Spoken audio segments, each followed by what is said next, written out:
Hi everybody, আজ একটা মজার জিনিস নিয়ে বলবো। আর মজাটা হবে আর্টিকেল নিয়ে। যেমন ধর আমি যদি একটা সেন্টেন্স বলি, দি president and secretary was present in the meeting.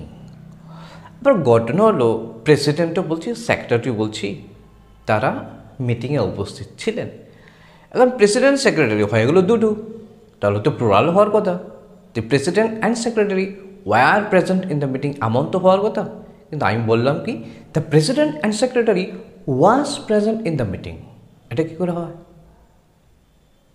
হ্যাঁ, এটা হতে পারে। কারণ হচ্ছে কি, দেখো, প্রেসিডেন্ট আর সেক্রেটারি যখন বললাম, প্রেসিডেন্ট আর সেক্রেটারি আগে আমি শুধু একটা আর্টিকেল ইউজ করেছি, দি। আমি বললাম কি, দি president and secretary. The president and the secretary কিন্তু আমি বলিনি, আমি বলেছি দি প্রেসিডেন্ট অ্যান্ড সেক্রেটারি।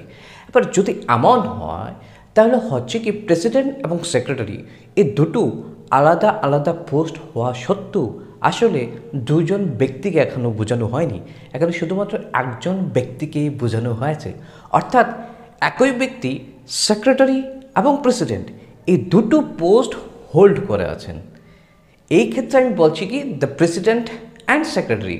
তাহলে যখন দি প্রেসিডেন্ট অ্যান্ড সেক্রেটারি বললাম, তাহলে প্রেসিডেন্ট আর সেক্রেটারি দুটো পোস্ট হওয়া সত্ত্বেও আসলে ব্যক্তি একজন, তাই এটাকে সিঙ্গুলার ধরা হয়। তাই বলতে হয় the president and secretary was present in the meeting. কিন্তু এমন না বলে যদি আমি বলতাম দি প্রেসিডেন্ট অ্যান্ড দি সেক্রেটারি, তাহলে অবশ্যই আমাকে একটা প্লুরাল হিসেবে কনসিডার করতে হতো।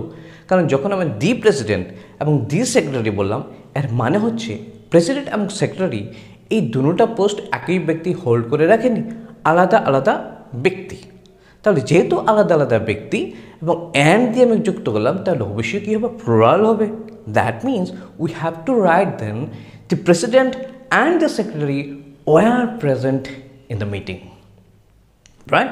I think you have got it, what I wanted to say. Okay? So thank you very much for watching this video, and yes, keep practicing always. Thank you.